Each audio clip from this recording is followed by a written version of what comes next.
which is your reasonable service.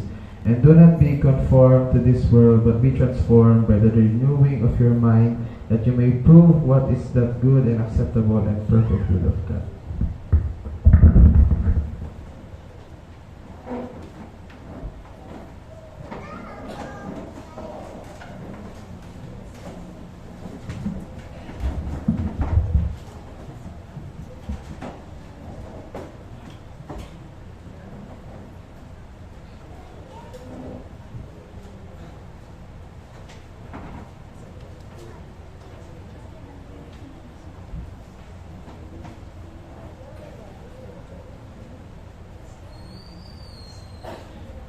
Praise the Lord. Sabi nga, and now the end is near. The year 2023 is about to end, more or less 15 hours. 2024 na. Noong Thursday, sa panonood ko ng 24 oras, may ilang mga artista na nagpahayag ng kanilang New Year resolution. May mga nagsabi na healthy living, may nagsabi magpapalaki ng katawan for new look, may nagsabi magpapakahusay pa siya sa talent niya, sa craft niya, may nagsabi na he will be more positive sa buhay, may nagsabi na bibili ng ganito, bibili ng ganyan. At may nagsabi rin na hindi na malilate sa shooting. Siguro yung response dun sa prank ni Maria Rivera kay hindi yun. How about you? I mean you. You. Me. Ano pong ating New Year resolution? Yes, you and me bilang mga mananampalataya. So you ask yourself, gaano ako lumago bilang isang mananampalataya? As 2023 is about to end. May sabihin natin, ay pastor, di po ko nag-New Year resolution kasi ano daw yan? Origin daw yan, pagano. May mga nagsasabi, no? Even sa ancient time pa daw, no, na Babylon, may practice lang ganito, way of worshiping, no, nangangako sila sa Diyos-Diyosan nila and hoping, no, na sa throughout the year, magpapalain sila ng Diyos-Diyosan nila. Sinasabi, rooted din daw ito, no, sa Romans, no, sa mga pananamba, pag-worship ng mga Romano, no, yung mga months, no, ng ating kalendaryo, no, ay connected sa mga pangalan ng mga Diyos-Diyosan. Halimbawa, ang January ay si Janus. Hindi na ako masyadong maalam sa mga Roman gods. And so, may mga sinasabi, hindi dapat ganyan. Well, whatsoever, I believe, dapat lang tayong mga mananampalataya, nagkahangad tayo na lumago sa pananampalataya. Can you say amen? No, huwag mo na hintayin na, sado na lang. No? Next year na lang. No, dahil, who knows, no, kung may bukas pa.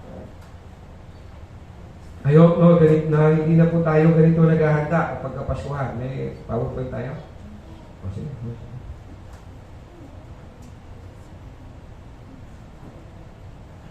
Ano din yan? Aabutin na siyam-siyam yan. Hindi naman. Baka abutin tayo ng 2024 din. No, I hope hindi na tayo ganito, no? Mga naghahanda ng 13 bilog na prutas. Bumibili ng malalagkit. Kakanin, sapin-sapin, tikoy. No? Kesyo daw para daw maging mas malagkit, kitikit at pagsasama-sama bilang pamilya. Hindi nga. Late ko lang na-realize, no? Ang paboritong ko kanin ay biko. No? Kasi every year may luto ang nanay ko na biko. At naisip ko siguro dahil sa paniniwala din ng nanay ko, na maging dikit-dikit daw, malagkit ang pagsasama-sama ng pamilya. Meron pa nagsasabi, no? Sige, next slide. No? Lagyan mo ng, haluan mo ng barya. No? Yung bigas. Hello? Meron pa bang ganito sa inyo? I hope wala na, no? Para daw mag-invite ng swerte. Well, palagay ko, swerte yung negosyante. Ang daming benta. Imagine nga naman, lahat, no, halos lahat, bumibili ng 13 klaseng ng prutas na bilog. No? I don't mean, no, na mamaya, iba sa inyo, picturean niyo yan, tapos i-post ninyo, no, for lucky to come, may family, no, hindi. Nag-explain, ha? Ang suswertehin yung mga negosyante. At ang mamalasin, yung mag-imili. Ay wala naman talaga mangyayari sa'yo. Pwede, tumaas ang sugar mo. Matatamis ang kainin ninyo. Ang prutas, no, hindi po, ibig sabihin prutas ay healthy. No? Lalo na kapag mga mahihinog na prutas, and then sobrang intake, no? I could ask, could reach, no, yung inyong, lalo na kung meron po tayong mataas ang ating po sugar. And yes, no, minsan naririnig ko pa rin ito sa mga believers o professing believers. Good luck. Proverbs 16. Ito pong sabi ng Kawikaan 16, verse 33. Isinasagawa ng tao ang palabulutan, ngunit si Yahweh lang ang huling kapasyahan. Okay? I believe, no, nasa isip ito ng mga, remember, no, nung namatay na si Judas, then, nagbunutan sila, no? Pili tayo, no, nang mapapalit kay Judas. Siguro maganda basahin ko po sa inyo in Acts chapter 1. Gawa, kabanatang 1, simula verse 21. Kaya dapat pumili ng isang makakasama namin bilang saksi sa muling pagkabuhay ni Jesus. Kailangan siya isa sa mga kasama namin sa buong panahon kasama kami ng Panginoong Jesus. Mula ng bautismo amin, puwan si Jesus hanggang sa siya ay inakyat sa langit.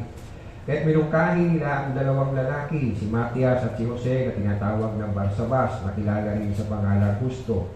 Pagkatapos sila ay nanalangin, Panginoon, alam ninyo kung anong nasa puso ng lahat ng tao.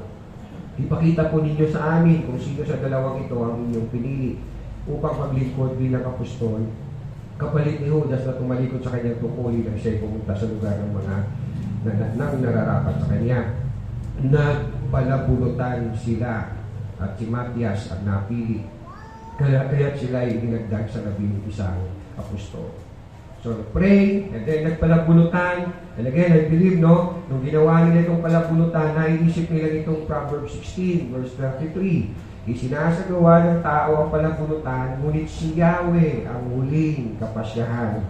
O sino sa inyo dito pag umaten po ng mga Christmas party, tapos may parapos, no? May pagpakos-cross finger. Good luck sa atin. Mabulot tayo. Hello.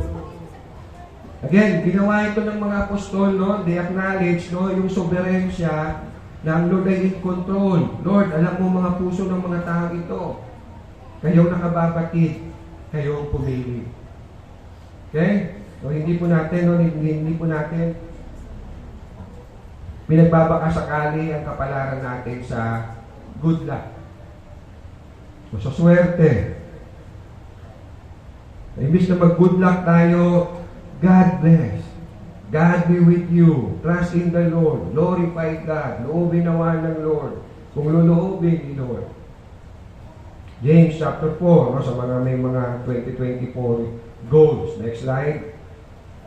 Santiago, kabanatang 4, verse 13 to 15. Makinig kayo sa akin. Kayo nagsasabi ngayon o bukas ay pupunta kami sa ganito at ganoong bayan at isang taon kaming mananatili roon, mangangalakal kami at kikita ng malaki. Magaling, mausay sa magplano, very specific, pati time frame, pati time bound, no? Nandun.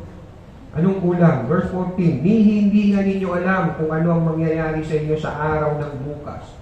Okay, ito, no, nagplano na sa loob ng isang taon. Sabi ni Santiago, hello, bukas nga hindi nyo alam anong mangyayari.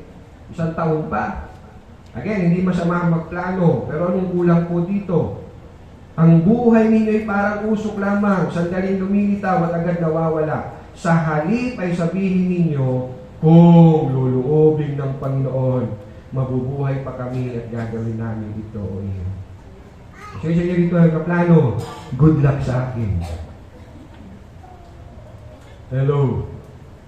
As we approach, no, bagong taon, 2024, no? Hindi ko masama magkaroon ng New Year resolutions, no? Pero I hope and pray the number one na maging resolution natin is to what? To grow as believers. To grow bilang mga mananampalataya. Let me read again ito pong text natin. Romans chapter 12, verse 1 to 2.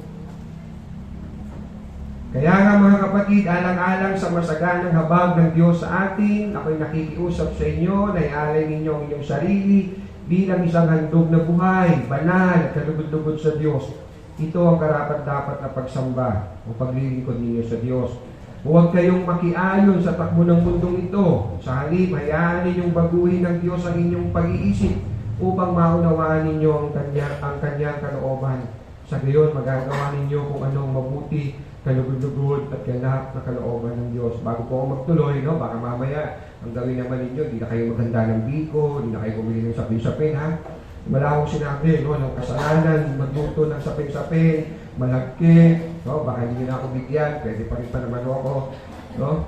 What I'm saying is, no, kung ganyan ang ginagawa natin, kasi naniniwala tayo, palalagkitin ng malagkit ang ating relasyon, pamilya, then, wag na lang. Well, ako kakainin ko yan, no? Dahil gusto ko. No? Hindi sa paniniwala na magiging mas malagkit ang pagsasama namin bilang pamilya. Let me use, no, ang word na grace. At ito po yung title ng message natin. Grace 2024. Grace 2024. Okay, isa pang pindot para makita na nila yung points. Get, or goes, or start with the mercy of God. Letter R, render your life daily.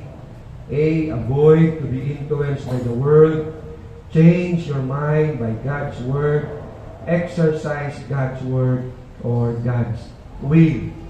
Let this be ang direksyon natin, no, sa taong 2024. Isa-isahin ko po. Again, ginamit ko po yung get go. Ang ibig sabihin ay start, no, dahil pinilit kong gamitin yung word na grace. So get go or start with the mercy of God. So, sa ating text, again, in Romans chapter 12, it begins with kaya nga, o sa makatuwid, o sa gayong dahilan, o sa NIV o sa ASB, therefore, ginagamit po ang salitang ito, no, to say the result of something na sinabi na o pinahayag na. And here, no, sinasabi ni Pablo, kaya nga, no, ano ba sinabi niya, no, bago niya sinabi yung kaya nga. Kung ba titignan natin yung chapter 11, chapter 10, chapter 9, no, atras tayo ng kaunti, next slide. So chapter 11, subtitle na lang ang nilagay ko dyan, hindi na natin babasahin. May title na Kinahabagan ng Diyos ang Israel, no, sa ESV, The Remnant of Israel, ang kaligtasan ng mga hintil, nahabag ang Diyos sa lahat. So sa ESV, ang title, The Mystery of Israel's Salvation. So what chapter 11, no, is telling us, no, about yung pagliligtas ng Diyos sa Israel, pagpili ng Diyos sa Israel, sa mga Gentiles. Sa chapter 10, ang may subtitle dyan, no, sa Bible ninyo na Tagalog, ang kaligtasan ay para sa lahat, or the message of salvation to all. Pero basahin niyo yung chapter 10, no, huwag lang yung subtitle, no, kasi baka isipin niyo yung salvation to all is sa lahat ng sangkatauhan, hindi po. No? It talks about, no, lahat ng tinawag at pinili ng Diyos mula sa Israel at sa mga Gentiles. And then sa chapter 9, again, ang binabasa ko lang po ay subtitle, no, doon sa Tagalog version, no, ang pagpili ng Diyos sa Israel, God's sovereign choice, ang puot at habag ng Diyos, ang Israel at ang mabuting balita. Yan yung mga subtitle, no, ng chapter 9, chapter 10, chapter 11, na tells us na yung sinasabi ni Paul na kaya nga iyan alang-alang sa masaganang habag ng Diyos, iyan ninyo ang inyong buhay. No? So what we are saying, chapter, sinabi ko sa inyo sa mga previous chapters, kinahabagan tayo ng Diyos.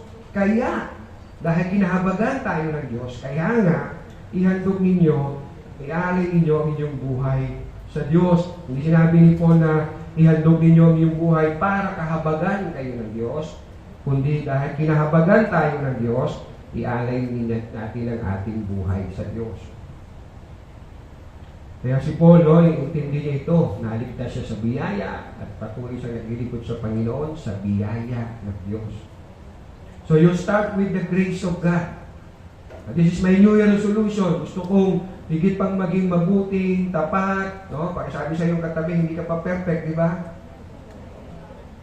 So let's try pa more.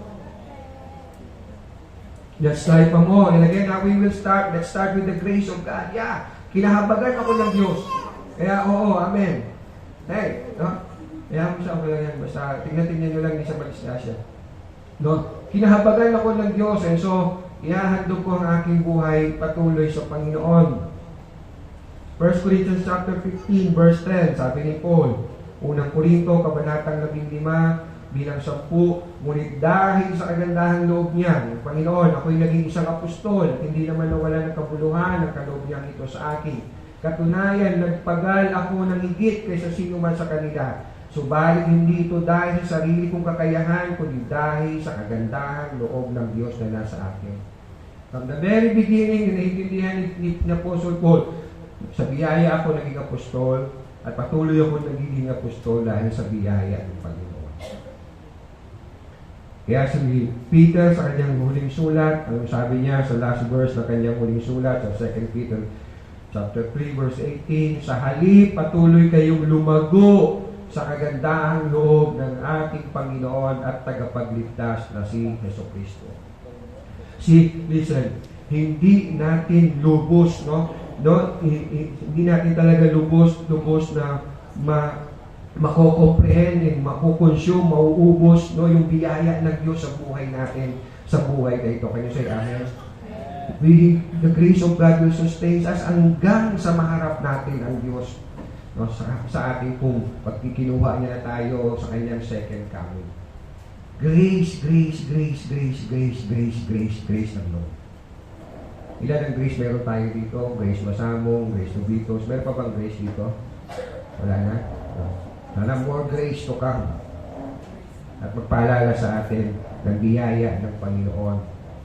So get go with God's grace. Start with the grace of God. Bakit ako magpapatuloy? Dami kong kapalpakan 2023. Di na ako dapat sa Lord. Dami kong kapagkakamali. Ayoko na. I did my best, but my best wasn't good enough. Ayaw na, nakakahiya na kay Lord. Start with His grace. From start to end, it is God's grace. Hello?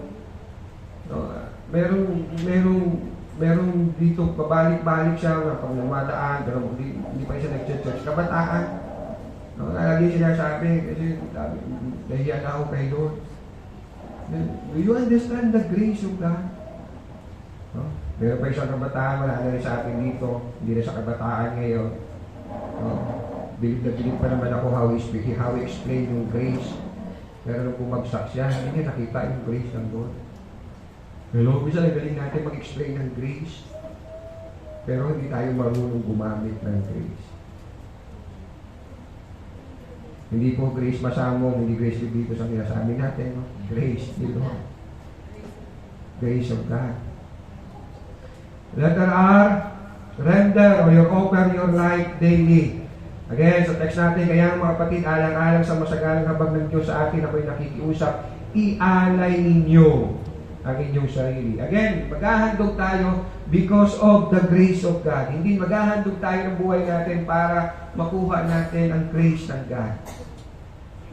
Ialay ninyong inyong sarili bilang handog na buhay. Bago po tayo kahabagan ng Diyos, tayo yung mga patay sa kasalanan. Ganyan say amen. Kaya wala talaga tayong mayahandog sa Diyos na buhay. Hindi talaga natin mayahandog ang buhay natin na buhay sa Diyos kung hindi tayo muna kinahabagan ng Diyos. Can you say amen?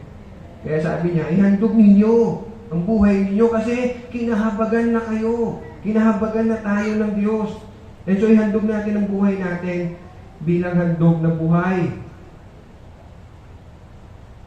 Let's read Romans chapter 6. Let me read the whole chapter. Sabi niyo, haba niyan, Pastor. Pero let me read. I believe, this define, describe, ano yung buhay na handog, na banal na handog at kalugod-lugod sa Kanya. Roma, kabanatang 6. Kanina, pinakita ko lang sa inyo, Romans 11, 10 and 9. Pag-aatas kayo hanggang chapter 1, it tells us, kinahabagan lang talaga tayo ng Diyos. Chapter 6, ano ngayon ang sasabihin natin? Patuloy ba tayong magkakasala upang sumagana sa atin ang kagandahang loob ng Diyos? Hindi. Tayo'y patay na sa kasalanan. Paano pa tayo mamumuhay sa pagkakasala? Hindi ba ninyo alam na tayong lahat ay nabautismuhan kay Kristo Jesus, ay nabautismuhan sa kanyang kamatayan? Sa makatuwid, tayo'y namatay na at nalibing na kasama niya sa pamamagitan ng bautismo upang kung paano binuhay muli si Kristo sa pamamagitan ng dakilang kapangyarihan ng Ama, tayo rin ay magkaroon ng panibagong buhay. Sapagkat kung nakasama tayo ni Kristo sa isang kamatayan katulad ng kanyang kamatayan, tiyak na tayo ay makakasama rin niya sa muling pagkabuhay na katulad ng kanyang muling pagkabuhay. Alam natin na ang dati nating pagkatao ay naipako na sa krus kasama niya upang mamatay ang ating makasalanang pagkatao at nang hindi na tayo maalipin pa ng kasalanan. Sapagkat ang namatay na ay pinalaya mula sa kapangyarihan ng kasalanan. Kung tayo namatay ng kasama ni Kristo, naniniwala tayo mabubuhay din tayong kasama niya. Alam natin si Kristo na muling binuhay ay hindi na muling mamamatay. Wala na kapangyarihan sa kanyang kamatayan. Nang siya'y mamatay, namatay siya ng minsan para sa lahat ng panahon dahil sa kasalanan. At ang buhay niya ngayon ay para sa Diyos. Kaya dapat din ninyong ituring ang inyong sarili bilang patay na sa kasalanan, ngunit buhay para sa Diyos, sapagkat kayo nakipag-isa na kay Kristo Jesus. At may stop muna. Yun ang buhay ng Kristiyano, nabubuhay para sa Diyos. So you look at yourself. Ako'y Kristiyano. Paano ko nabubuhay? Verse 12. Huwag na ninyong paghariin ang kasalanan sa inyong mga katawang may kamatayan upang hindi na ninyo sundin ang masasamang hilig nito. Huwag na ninyong ipailalim sa kapangyarihan ng kasalanan ang alinmang bahagi ng inyong katawan bilang kasangkapan sa paggawa ng kasamaan. Sa halip, pasakop kayo sa Diyos bilang mga taong namatay na at muling binuhay, at ihandog ninyo sa Kanya ang inyong katawan bilang kasangkapan sa kabutihan, sapagkat hindi na dapat maghari sa inyo ang kasalanan, dahil kayo wala na sa ilalim ng kautusan, kundi nasa ilalim ng kagandahang loob ng Diyos. Verse 15, ngayon, malaya na ba kayong magkasala dahil wala na tayo sa ilalim ng kautusan, kundi nasa ilalim ng kagandahang loob ng Diyos? Hindi. Inulit na naman ni Paul. Hindi ba ninyo alam na kapag nagpasakop kayo sa sino mang inyong sinusunod, kayo nagiging alipin nito? Maging ito'y kasalanan ng mahahantong sa kamatayan o ang pagsunod sa Diyos na hahantong sa pagiging matuwid.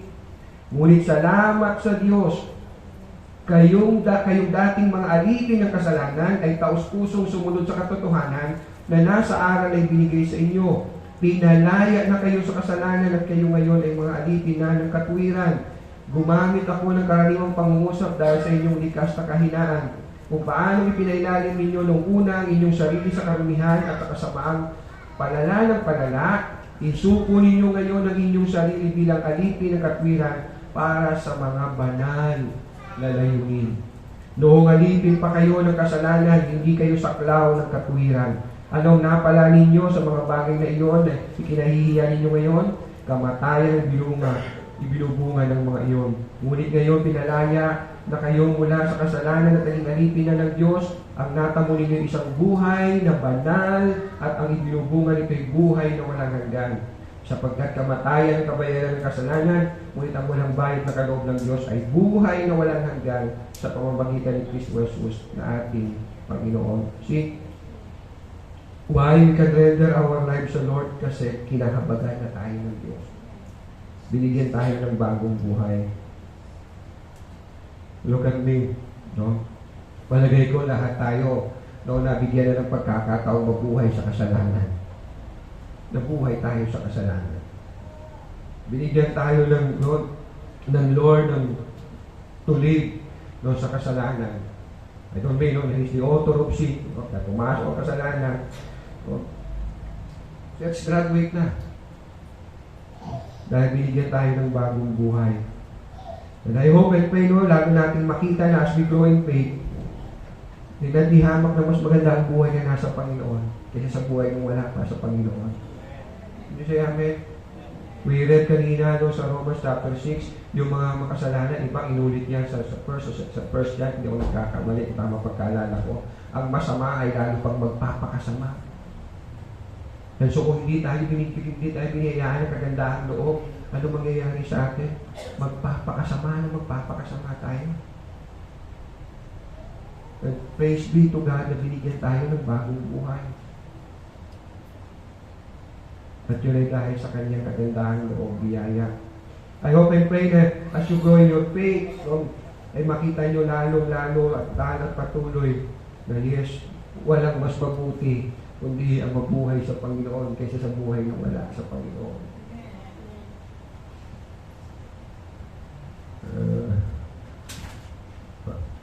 Hindi ba? Puyat lang siguro siya. Yeah. Mamaya makita mo yung mukha mo dyan sa monitor. Pero look at the church in our time. Nakakalungkot na hindi makita, na doon menos sa lahat. Pero yes, may katotohanan na maraming mga churches, churchgoer, na hindi makita ang kanilang kaibahan sa mundo. Hindi makita ang kanilang kaibahan, these people professing that they are believers, churchgoer, sa mga hindi mananampalataya. And that is very, very sad. Natila baga ang pag-church is just to appear sa church, ihulog ang offering, lumabas, at umuwi. The same. Walang hunger and thirst for the Word of God. Walang hunger and thirst na hanapin ang katwiran ng Panginoon. Lalabas sa church, hindi pasan-pasan ang krus na sinabi ni Lord. Ang sino bang nais na sumunod sa akin, ay pasanin ang kanyang krus araw-araw at sumunod sa akin. Yan ang buhay Kristiyano.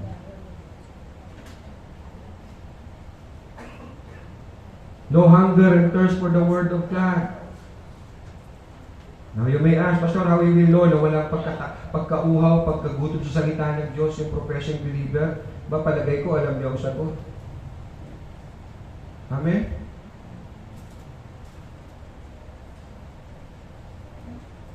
Yung sabi ng Lord doon sa mga tao, hinahanap siya. Sabi niya, hinahanap niyo ako, sa totoo lang, kasi nakakain kayo eh. You're not really after, my word. I think nalagay ko dyan, next slide. John chapter 6. Yeah. Sumagot si Jesus, totoo ang sinasabi kong ito, hinahanap ninyo ako hindi dahil sa mga himalang nakita ninyo, kundi dahil nakakain kayo ng tinapay at nabusog.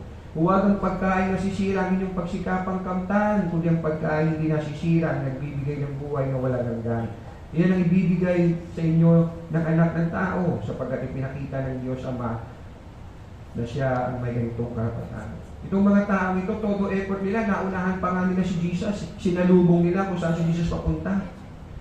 At ang sabi ng Gospel of John sa atin, why they were doing it, kasi gusto nilang gawing hari na si Jesus. Ito matindi. Nagpapakain mula sa 5 tinapay, 2 isda, 10,000 katako. Gawin na natin itong hari. Ito na yun. Ito na yung magpapalaya sa atin sa Roma. Sabi ni Lord, dito kayo, effort, grabe effort nyo thank you kasi nakakain kayo.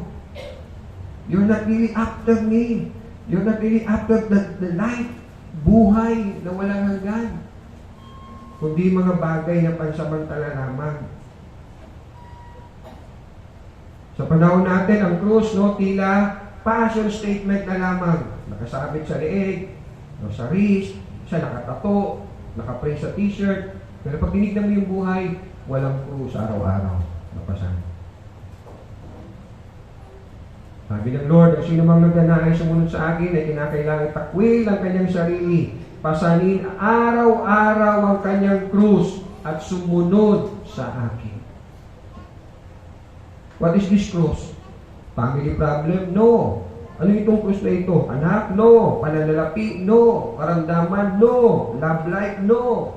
Ano itong krus na ito? Self-denial. Pagtanggi sa sarili, putting God first sa buhay na. At hindi nga ba, Ito yung challenge sa atin araw-araw. Ang piliin ng kalooban ng Diyos, ang kalooban natin. Ang mundo ang tinuturo, love yourself. Ang Bible, deny yourself. Next slide. I think nilagay natin dyan. Ang mundo, follow your heart. Sabi ni Lord, follow me. Sabi ng mundo, believe in yourself. Sabi ng Lord, believe in me. Discover yourself, sabi ng mundo, deny yourself. Ito, marami yan. Kung laging tema yan sa Itbulaga, no, sa Showtime, be true to you. Kaya marami naglabasa, nagladang. I'm true na, nagpakatotoo na ako, sister, brother. Sabi ni Lord, be true to me. I am the truth, the way, and the life. Ano, do you observe palala ng palala ngayon? Hindi, no, maisipin ninyo, parang ina-isolate ko sila. Pero kasi nakakatakot, lahat ng mga bansang naging ganito, look at them. Kung gaano kataas ang immoralidad sa mga bansa dito. Look at them. It's terrifying. Kasi, I don't know ano ibig sabihin ng Pope na i-bless na daw yung mga same-sex couple. I don't know. Hindi ko naman nabasa what he really means about that. Pero may mga nag-react na ng mga kapwa niyang kaparian.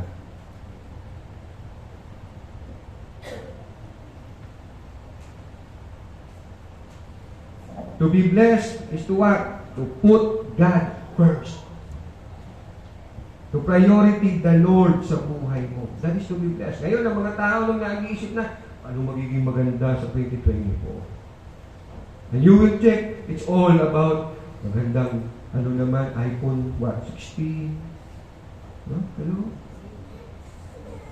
Magandang TV ngayon, magandang bakasyonan ngayon. There's nothing wrong with sa mga bagay na yun, pero kung at the expense na nineneglect naman natin yung spiritual life natin, then malaking mali. I shared this no, sa ating GC, sabi ni Charles Spurgeon, when your will is God's will, then you will have your will. Palagay ko, no? Kasing katulad ito ng Matthew chapter 6:33.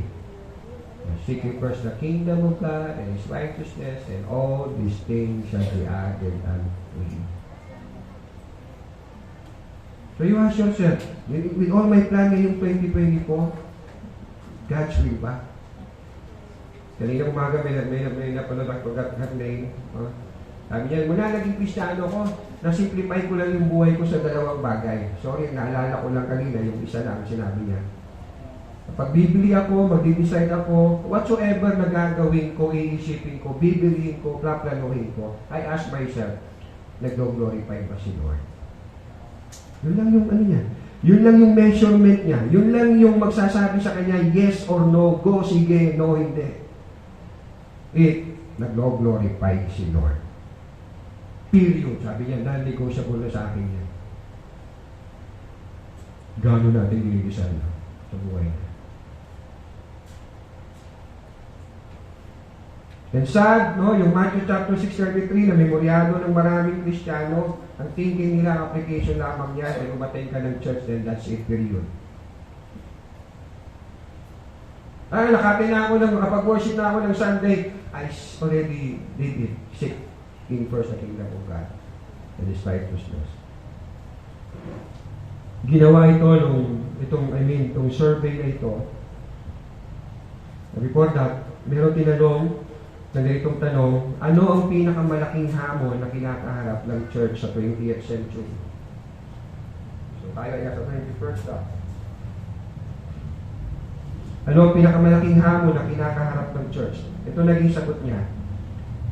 The chief danger of the 20th century will be religion without the Holy Spirit. Christianity without Christ. Kaya maraming lumaki sa simbahan, hindi kilala si Kristo. Forgiveness without repentance. Forgive me. Come on, God is forgiving God. Pero walang tunay na pagsisisi. Salvation without regeneration. Sabi ni R.C. Sproul, sa Amerika daw, thinking ng tao, pag namatay ka, automatic ligtas ka na. Kasi wala daw lamay na rin sabi, yung pong namatay ninyong mahal sa buhay, pupunta po ng impyerno. Ang lagi sinasabi, di ba? Sa Facebook naman, ay, now, Papa, nandiyan ka na, you're resting with the Lord. Well, hindi nga. Are you sure? Ang kaligtasan talaga ay, no, pag namatay, kung may Kristo. Hindi pag namatay, automatic may Kristo.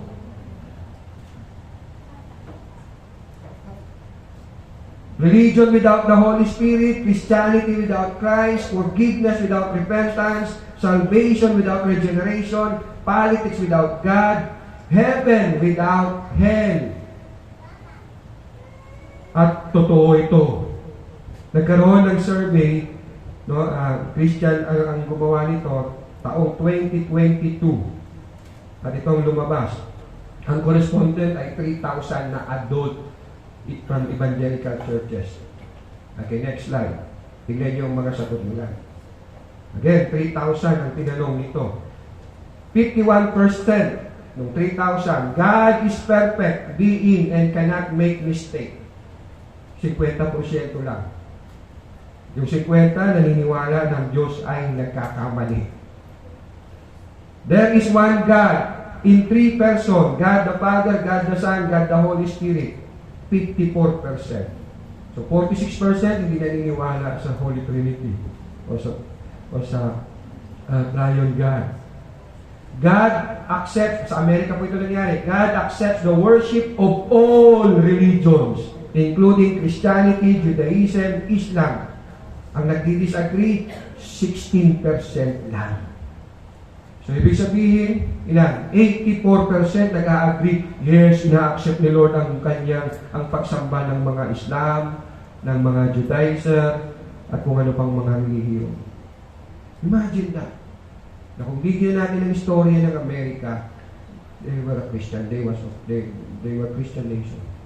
Mga founding president nila were mga believers. 16% ang nagdi-disagree lang dito.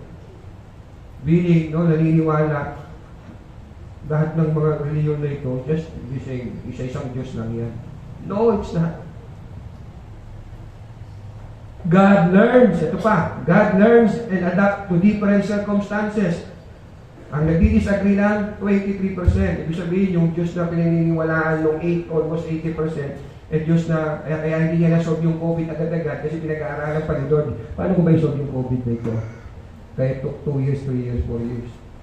Nung Lord daw, nung sinasamba ng mga evangelical churches, isasabi, nag-iisip pa si Lord, hindi pa niya maisip talaga kung anong gagawin. Ilan ang naniniwala lang na ganun ang Diyos? No, 23% ang nag-disagree with. So almost 80% naniniwala. Biblical accounts of the physical resurrection of Jesus are completely accurate. 47% strongly agree. So mas marami pa rin hindi naniniwala sa physical resurrection ni Jesus. Jesus is the first and greatest being created by God. May mga nag-disagree, 24. 76% naniniwala si Jesus ay nilikha lang ng Diyos. No amen. Amen? Imagine that. Jesus was a great teacher, but He was not God. Ilan lang nag-disagree? 27%. 73 believing na si Jesus ay tao lang. Great teacher lang, hindi siya Diyos. Jesus is God. Can you say amen? Amen. God created male and female. Ang strongly agree, 64%. 26% believing, hindi lang lalaki, babae, hindi ka din. May bayot din. May tomboy din, may tibo. The Holy Spirit is a force but is not a personal being. 19% disagreeing. So 80% naniniwala ang Holy Spirit ay force lamang. Katulad ng Jehovah's Witnesses, Iglesia ni Cristo, what else? Mormons, I'm not so sure. Sumuta ko na. So Holy Spirit sa kanila force lang. Again, itong 3,000, no, sa evangelical churches ito, Bible-believing adult ang tinanong. The Holy Spirit gives a spiritual new birth or new life before a person has faith in Christ Jesus. 27% strongly agree. So, may 80% ang hindi naniniwala sa regeneration. Na kailangan ma-born again muna, so para manalig sa Panginoon. The Holy Spirit can tell me to do something which is forbidden in the Bible. Ayan, maraming sa Amerika ganyan. Kahit walang sinabi yung Bible, sabi the Holy Spirit tell me, 51% strongly disagree. So 49, kalahati, nagsasabi na pwede daw magsabihin, mayroong sabihin ang Holy Spirit sa tao, sa believer na wala sa Bible o nagdi-disagree ang Bible. Solo scriptural lang tayo, amen? Scripture alone. Can you say amen? Every sin, a little, but most people are good by nature. 14, strongly disagree. So, may 86% naniniwala na ang tao likas na mabuti. Hello, for all have sinned and fall short of the glory of God. God counts a person as righteous not because of one's work, but only because of one's faith in Christ Jesus. Ilang porsyento lang naniniwala na solos Christos? 34%. Wala. Hindi 66% hindi naniniwala na Christ is not enough. Again, evangelical to Bible-believing people ito. Pero hindi sila naniniwala na si Jesus lang ang tagapagligtas and siya enough from siya. Everyone is born innocent in the eyes of God. Parang almost the same sinabi na by nature we are good. 16% lang strongly disagree. 84% nagsasabi, inosente tayo sa harapan ng Diyos. Parang guilty. Ano sabi ng Bible? Well, kung totoo ito sinabi ng Bible, mas maganda to. Tama? I will buy this kung sinabi ni Lord nga na mabait ka sa harapan ko. Kaso hindi. Makasalanan tayo sa harapan niya. Sabi niya. The Bible, like all sacred writings, contains helpful accounts of ancient myths, but is not literally true. Ilan ang disagree lang? 27. So Bible is not enough para doon sa 70+%. The Bible is 100% accurate in all that it teaches. Gano'n lang karami nag-agree? 33%. Almost 70%. Hindi naniniwala na scripture lang ang accurate. Merong extra books. Modern science disproves the Bible. Ilan lang ang disagree? 31%. 70% naniniwala na pinapasinungalingan ng science ang Bible. Hello, science based on facts, reasons. Miracle is beyond reason. Can you say amen? Hindi natin mapapaliwanag yun. Paliwanag natin rational yung born again experience. It's God's miracle. Miracle nga Hindi mo kaya ito. Paano nangyari yun? Kaya kasi Nicodemo sabi, paano kaya yung Lord? Malaki na, iluluwal babalik siya sa tiyan ng nanay niya. Yun yung science, yun yung rational na pag-isip. Miracle is miracle. Beyond science. Paano nagbuntis ang isang berhen? Mapapaliwanag ng science? Of course, no. Miracle nga Ano ginawa nung sa how they explain yung science? Si Lord daw kaya daw lumakad daw sa ibabaw ng tubig kasi may mga part naman daw talaga sa tubig na may mga bato-bato na mataas. Kaya nakapapong siya doon sa taas. That's how science is approved. Yung Bible. Kaya makinig kayo ng makinig sa mga pinapanood nyo sa YouTube. Magiging din kayo, buang din kayo. Hell is a place, nasa na ako? God chose the people He would save before He created the world. Yan nyo, sa Amerika ito, 17% lang naniniwala sa election. 17%. Hell is real place where a certain people will be punished forever. 39 lang naniniwala na merong impyerno.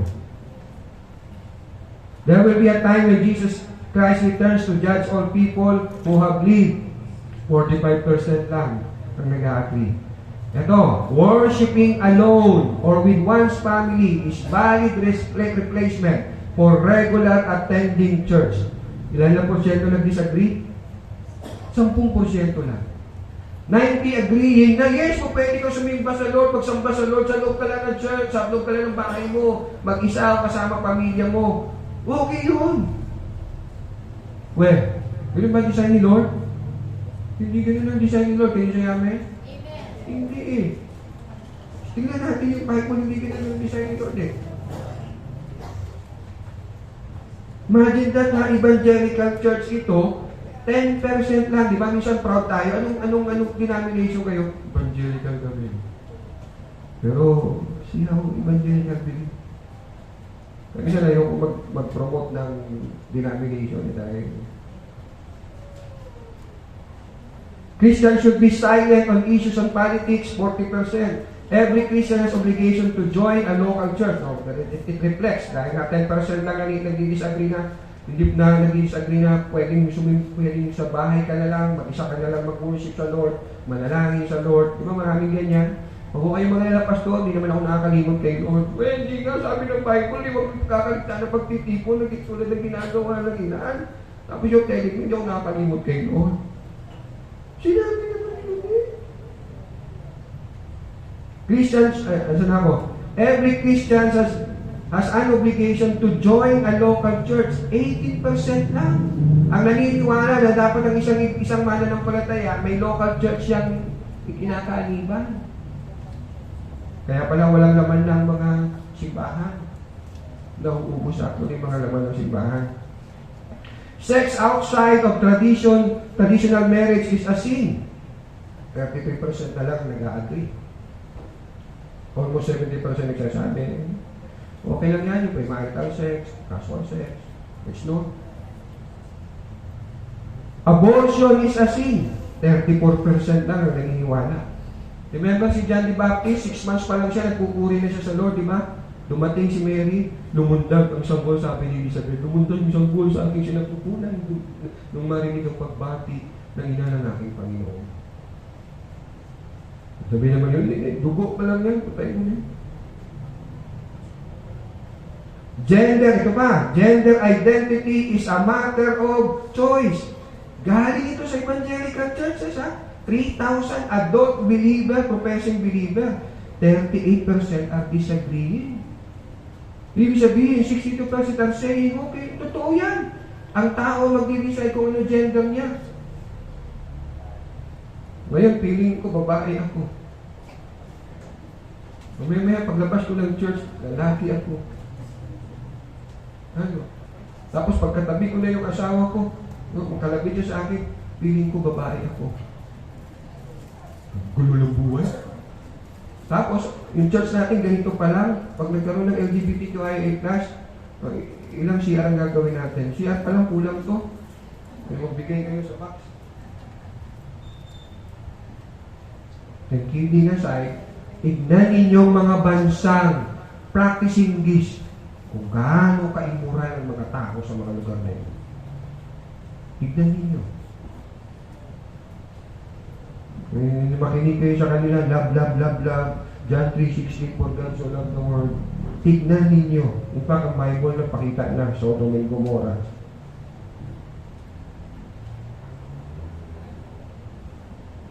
Religious belief is a matter of personal opinion. Wala nang absolute truth. Mga Trinity, totoo sa akin yan. Sa akin hindi. Okay, sige. Okay lang sa'yo yan. Sa akin na to. Wala nang absolute truth. The Bible is the highest authority for what I believe. Again, evangelical ito. 38% lang strongly agree. Bagsak pa. Yung 62, hindi naniniwala na yung Bible is enough. Mahaba na akong marami dito pa lang. Nagtaas na yung dugo ko. It's very important. Jesus Christ's death on the cross is the only sacrifice that could remove penalty of sin. Hindi pa pumasa. 42% lang. What? Ano nangyari? Evangelical Bible-believing people ito sinasabi, hindi enough si Jesus para papatawad ang kasalanan ng tao.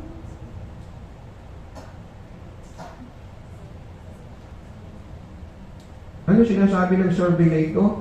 Palagay ko, maaaring 1, hindi tinuturo ng tama ang Bible.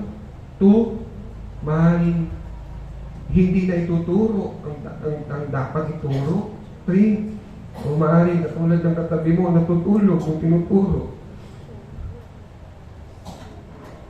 Hindi willful to listen, to learn. Pero pag pinag-usapan si Daniel at si Catherine, ang nalites. Kabalikan na daw sila. Pero pagsalitaan ng Lord,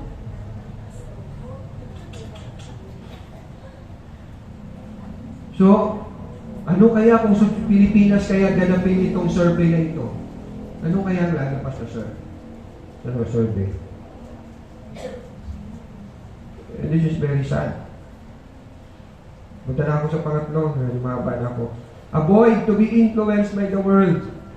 Avoid to be influenced by the world. Again, huwag kayong makiayon sa takbo ng mundong ito. What is in the world? Sabi ni Jesus sa John chapter 15, John 15:19, kung kayo'y taga-sanlibutan, kayo'y mamahalin nito bilang Kanya.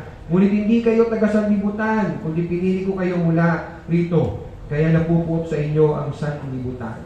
Ang ganda ng pangalan ng youth natin, ha? Chosen. Sabi nga sa youth, kung youth ang katabi mo, sabi mo sa kanya, hindi nga.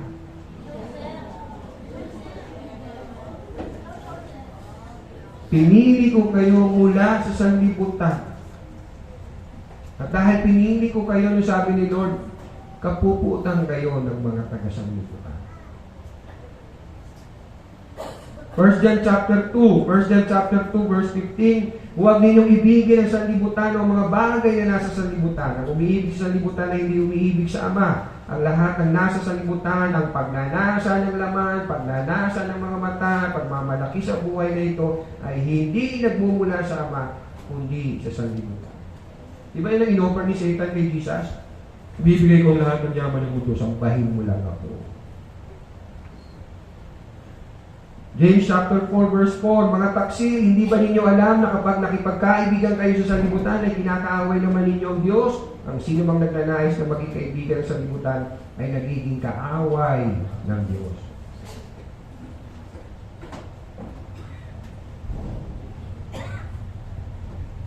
Ang church should be influence the world. Pero ilang nangyayari, ang world influencing the church. Kaya minsan hindi natin makita sino ang Christian at sino ang hindi. Pare-pareho na. In fact, halos pare-pareho na rin ng mga religion. O kumakanta rin naman sila ng salamat-salamat. Kaya ang bilis natin mag-judge. Uy, kapit-bahay ko Christian, bakit po? Kanta nila Pastor Don Moen. Ako yung sinilid ko. May Don Moen, pero may Don Pepot, may Don. Ano?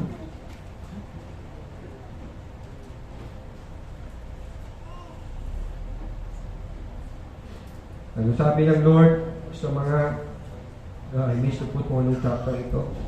Let me read lang. Hindi ko ma-recall what chapter is this. Kahabag-habag kayo, mga tagapagturo ng kautusan. I think Matthew chapter 23 ito.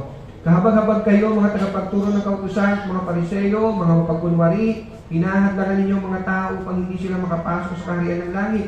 Hindi na nga kayo pumapasok, pinahadlangan pa ninyo ang mga nais pumasok. Sinito, no, yung mga tao, they're professing na believer, nag-aakay pa sila, nag-i-invite pa sila, pero hindi naman makita sa kanilang pagka-Kristiyano. And so, yung inaakay nila, no, may sungay na, humaba palalo. Dahil sabi ko, okay ito, pareho lang pala. Wala naman kaiba. Basta church ka lang. Okay na yun. Verse 15 ng Matthew 23:18, kahabag-habag kayong mga tagapagturo ng kautusan, mga Pariseo, mga pagkunwari, ilalakbay ninyong karagatan, ginagalugod ang buong daigdig, makahikayat lamang kayo ng kahit isang hintil sa pananampalatayang Hudyo. Muli kapag ito'y nahikayat na, ginagawa ninyo silang masahol pa at lalong dapat parusahan sa impyerno kaysa sa inyo. Yun yung ang bigat ng sinasabi ni Lord sa mga Pariseo, ha? Nag-aakay kayo, di ba? Inaakay ninyo, pero ano nangyayari sa inaakay ninyo? Humahaba pa mga sungay. Dahil mga hipokrito kayo. Mali ang mga turo ninyo. Ang tinuturo ninyo, turo ng tao at hindi turo ng Diyos. At hindi nga ba yan nangyayari? Nagsisimbahan, labas ang puso.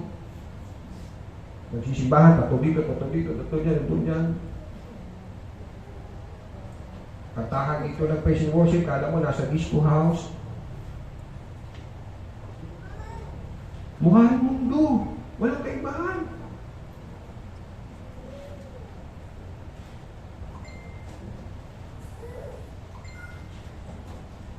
Hello? Kapag ito bantayan natin, kapag naging komportable na tayo dito sa mundo, kabahan ka. Dapat hindi tayo maging komportable sa mundo nito. Ano siya amin? Dapat komportable tayo sa Panginoon, hindi sa mundo. Na parang pag hindi na tayo apektado sa mga kasamaan ng paligid natin, hindi tayo apektado sa mga ginagawa ng mga mahal natin sa buhay na wala pa sa Panginoon. Basta po kaya po. We are called to shine. We are salt and light.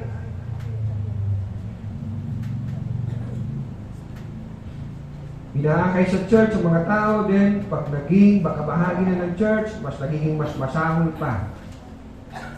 Kung hindi dahil hindi tinuturo ang salita ng Diyos, o tinuturo ng mali ang salita ng Diyos, ay kahipokrituhan ng tao.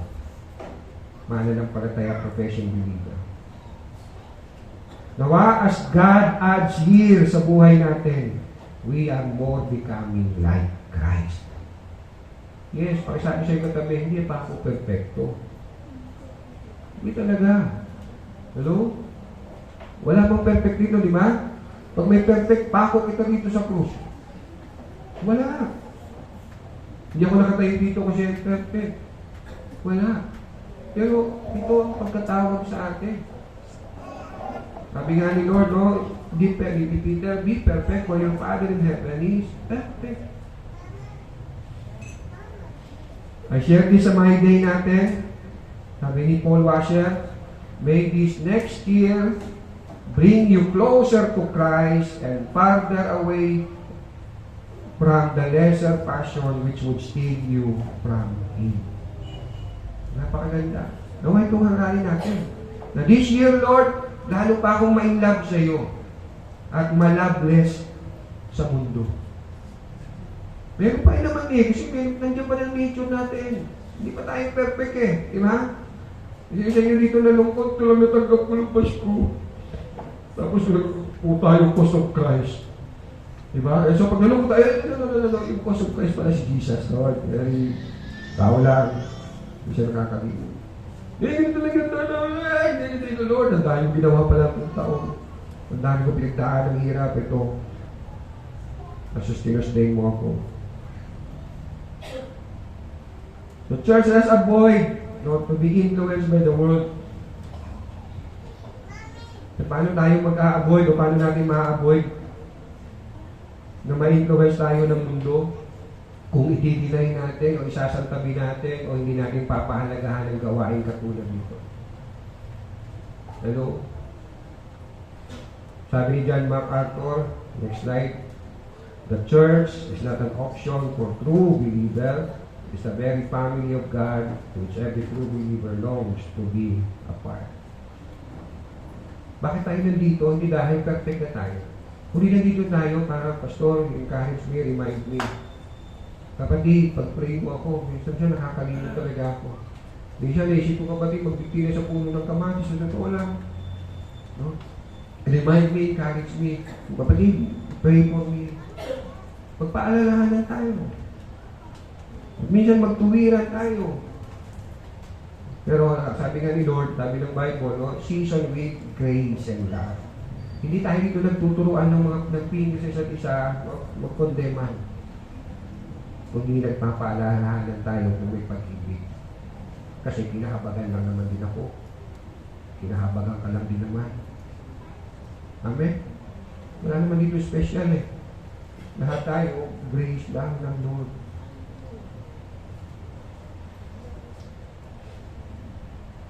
Namigo sa pangapat, kasi di ba ito? Change your mind by God's Word. Again, sa halip hayaan ninyong baguhin ng Diyos ang inyong pag-iisip upang maunawaan ninyo ang Kanyang kalooban. Now, sa ating po panahon, information is very, very accessible. Dulo lang ng daliri mo, anything you want to ask, makukuha mong sagot, information. Yan tanong, gaano natin pinapahalagahan ang salita ng Diyos? Inuunawa pa natin, inaalam pa natin, anong pinakamalalim na bahagi ng mundo? Ano haba ng Titanic? Kung ano pang pinag-aaralan natin, ano ang cost ng Dika, o whatsoever. Pero pagdating sa Bible, wala tayong alam, o wala tayong interest. Excuse me. 2 Timothy chapter 3, very familiar sa atin, verse 16 to 17, ang lahat ng kasulatan ay kinasihan ng Diyos at kapaki-pakinabang sa pagtuturo ng katotohanan, sa pagsaway sa kamalian, sa pagtuwid sa likong gawain, at sa pagsasanay para sa matuwid na pamumuhay upang ang lingkod ng Diyos ay maging ganap at handa sa lahat ng mabubuting gawain. Kaya pala pasaway pa rin ako, kaya pala parang gusto kong bumalik pero hindi ko magawa. Why? Kasi you're neglecting the Word of God. Ito nga yung nagtuturo sa atin eh. Ito yung nagtutuwid sa atin. Ito yung nagpapaalala sa atin. Ito nagsasaway sa atin. Kung tulog tayo, wala ang isip puso tayo na natin sa salita ng Diyos, ay lumatrabahin kung bakit pareho tayo ng mundo.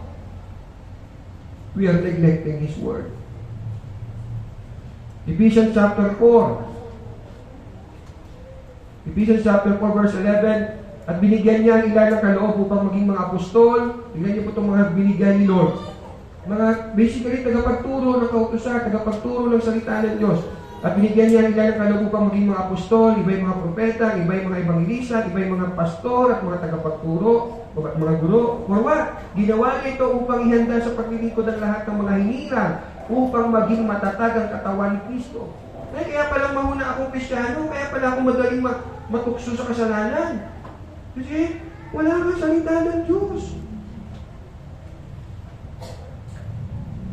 Hanggang makarating tayo sa pagkakaisa sa pananampalataya at pagkakilala sa anak ng Diyos at maging ganap ang ating pagkatao ayon sa pagiging ganap ni Kristo. Nang sa gayon, hindi na tayo magiging tulad sa mga batang madaling matangay ng sari-saring aral.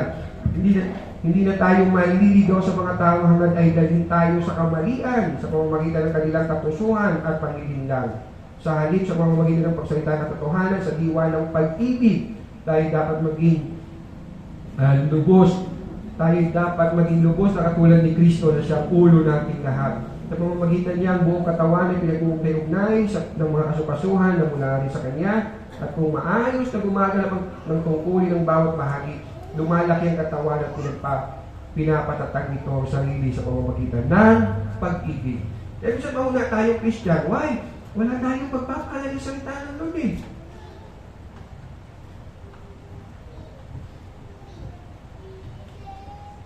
Pwede mo request ng tubig?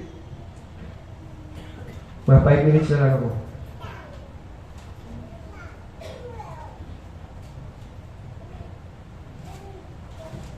Gaano ka-active ang Word na turuan ang mundo? Very, very active by all means. Na tinuturo lahat ng pamamaraan may turo ng mundo sa tao. Tapos tayong Kristiyano, hindi tayo dumadalo sa mga gawain, wala tayong pagpapalad sa salita ng Lord. Kung dumadalo man tayo, kung hindi tayo tulog, malayo ang isip natin. And this is so sad. Minsan meron pa nagagawa pang mag-cellphone habang nasa gawain. And this is very sad. Alam niyo po, minsan gigil ako, lalo-lalo na nakikita ko naman kayo lahat pag nandito ko sa harapan. Minsan kahit nandiyan ako si Pastor Abby nagpipreach, may mga lumalabas. Samantalang Iglesia ni Cristo, sinasara nila yung pinto nila. Parang walang maging distraction sa pananambahan. Tapos tayo, oras ng pananambahan. Really? And so sad, may mga professing Christians no, na hindi makita yung salita ng Diyos as relevant sa buhay niya sa araw-araw. Nakita natin yun sa survey. Tingnan nyo itong next slide. Tulog. Mabuti pa to. Bayan, matatouch pa ako kung ganyan yan. Gusto talaga makinig yun. At least nag-e-effort. Ang iba, kulang na lang, lagyan mo ng balig eh.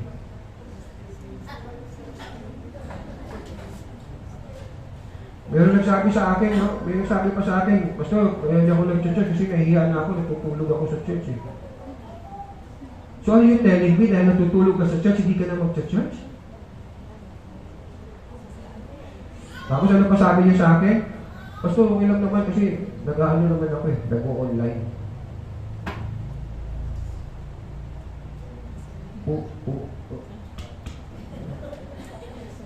Kainis. Tapos tanong ko, sino pinapakinggan mo, pinapanood mo? Hindi pa ako.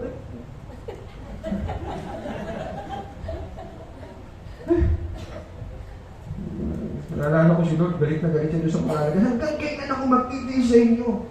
3 years pa lang yun ha. Lord, ako 19 years na ako sa kanya. Tiis pa ako. Panood naman niya yan. Love you. Sikuhin mo yan. Well, yan, wala dito yung sa manuscript ko. Yung mga sinabi ko na nasa manuscript ko yan, you check it. Kasi may sasabi sa akin, Pastor, di na pa sige dito. Bisis ko, ingat ka, basahin mo, ayan, oh. Hindi ko ugali yung magtama-tama lang. Kung tamaan ka, iwasan mo kung ayaw mong tamaan ka. Akala ko sa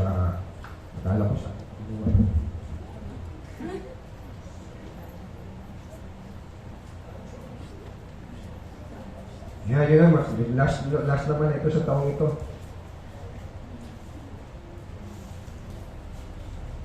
Itong mga youth, nakakatuwa sila. Bago magbagong taon, may pasumpa pa sila dito. I will read the Bible. Isa-isa yan dito. Bible, read. Ha? Tanungin ko nga yung mga youth. Huwag na, baka mainis lang ako.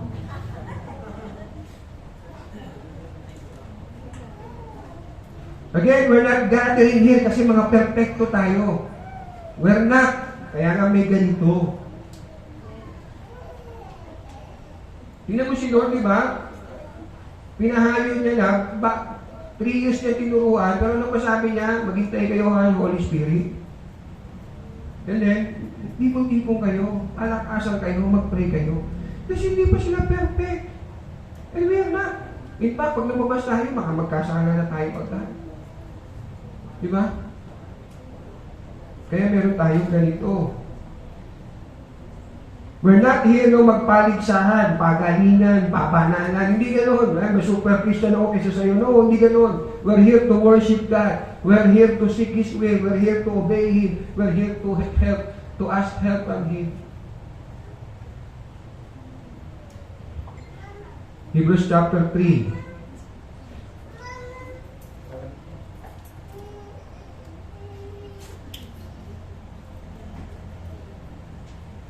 Holy water daw ko.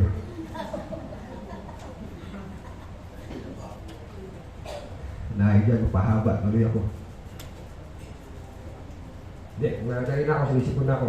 Hebrews 3, verse 12. Hebrews 3, verse 12 at 13. Mga kapatid, ingatan ninyong huwag magkaroon ng sino man sa inyo ng pusong masama at walang pananampalataya na siya maglalayo sa inyo sa Diyos na buhay. Sa halip, magpaalalahanan kayo. Well, kung sa bahay ka lang, sino ako sabi mo sarili mo? O ikaw ha, pasaway ka, ubait ka ha. Let's be honest, minsan hindi tayo madalas nagkukulik sa sarili. Kailangan natin ng taong papaalala sa atin. Sa halip, magpaalalahanan kayo araw-araw habang ang panahon ay matatawag pang ngayon upang walang sinumang madaya sa inyo ng kasalanan at sa gayoy maging matigas ang puso. Neglect yung ganitong gawain, titigas lalo mga puso natin. Listen, God's words ay hindi lang mga utos. Can you say amen? Mga pangako din ito. Mga comforting words din ito. Mga enlightenment din ito. Mga words of wisdom ito. Words of encouragement. At yes, minsan nakakasakit. Naglalayo sa atin sa pagkakasala. And so, imagine yung buhay natin na wala sa Lord, wala sa salita niya. Kaya nga, madali tayong mabati, madali tayong mawala ng pag-asa, naisip natin magbigti sa puno ng kamatis, madali tayong magkasala kasi wala ang salita ng Diyos. Don't ever think na ang salita ng Diyos ay pang-utos lang. Kasi utusan na naman ako yan kasi magbigay. Hindi lang ganun sinasabi ng word. Pero, kaya minsan madrama tayo sa buhay, pasan ko daigdig, kasi wala tayong salita ng Diyos. Piling natin tayo na pinakawawang tao sa mundo kasi wala tayong salita ng Diyos. Psalm chapter 1. 5 minutes na lang, tapos na ako. Mapalad ang tao, chapter 1 ng awit, verse 1 to 6. Mapalad ang tao hindi nakikinig sa payo ng masama at hindi sumusunod sa masama nilang halimbawa. Hindi sila nakikisama sa mga kumuputya at hindi nakikisampot sa gawaing masama.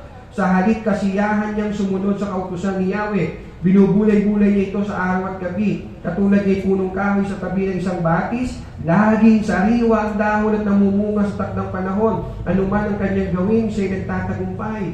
Hindi gayon ang sinumang gumagawa ng masama. Ito ay tulad ng ipa, hangin ang siyang nagtatangay. Sa araw ng paghukom, parusa niya ay nakalaan, siya hihiwalay sa grupo ng mga banal. Sa taong matuwid, si Yahweh ang pumapatnubay, ngunit ang taong masama, kapahamakan ang hantungan. Yan minsan bigat na dumarating problema sa atin, nakala natin sobrang bigat kasi wala tayong salita ng Diyos. Nawa this coming year, talagang maging intentional ang magbabasa, pakikinig at pagnanais nating matuto at maunawaan ang salita ng Diyos. Honestly, kapag tayo lang, no, I mean, kung wala talaga ang salita ng Diyos sa buhay natin, 2024 will not really be good to us. Proverbs chapter 3. We used to hear this at kinoko. Kay Yahweh ka magtiwala, buong puso at lubusan at huwag kang manahan sa sariling karunungan. Sa lahat ng iyong gawain siya na'y alalahanin upang ikay patnubayan sa iyong, sa iyong tatahakin. Huwag mong ipagyabang ang iyong nalalaman, igalang mo't sundin si Yahweh at lumayo sa kasamaan. Sa gayon ikaw ay lalakas at magiging matatag, mawawala ang pighati, gagaling ang iyong sugat. See, kaya tayo mahuna sa buhay kasi walang salita ng Diyos. Wala nang pinangako ang salita ng Diyos na walang bagyo, wala tayong daranasing bagyo, baha, hampas ng hangin. Walang ganun. Can you say amen? Ang pangako niya, kapag tayo nakikinig at nagsasagawa, hahampasin tayo ng hangin, hahampasin tayo ng bagyo, pero hindi tayo mabubuwag. Matthew chapter 7. Kaya minsan you ask, bakit mahuna ako? Christian naman ako. Salita ng Diyos. Akala ko last point na ito, pero pa pala last. Okay. Kaya sabi ko 5 minutes na lang.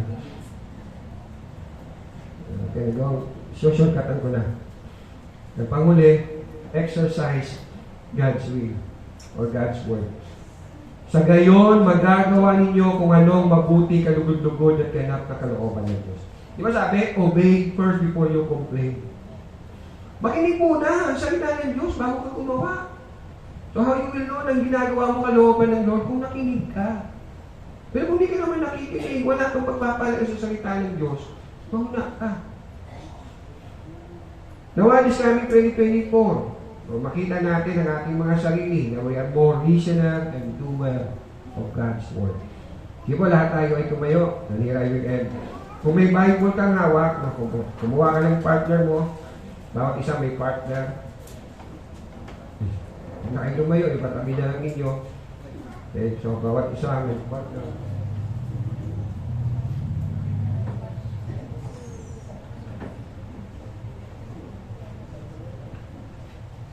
At ito pong gagawin ninyo, pa siya, yung isa sa inyo ang magbasa at yung isa ang makikinig. Matthew chapter 7. Pakibuksan sa Mateo kabanatang 7.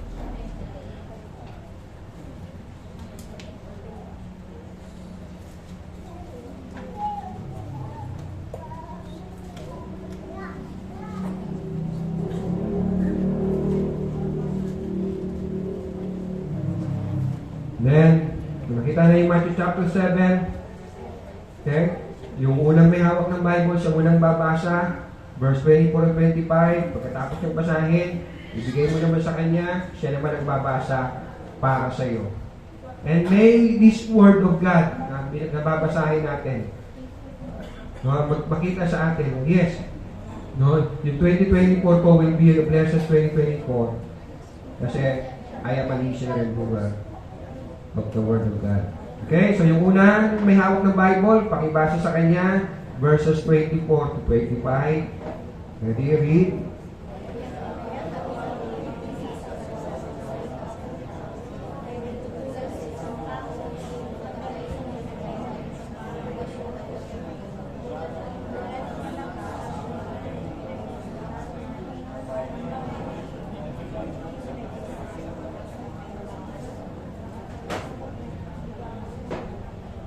Okay, so bigay mo naman sa kanya yung Bible, siya naman na binasahan ng magbasa, basahin naman niya sa kanya katabi. Ready? Read.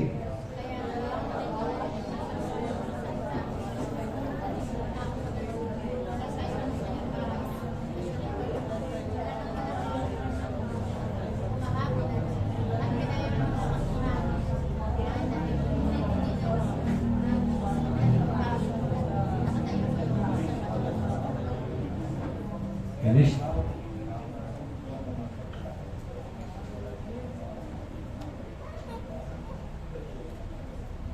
So this time, magpanalangin kayo sa isa't isa. Let's pray.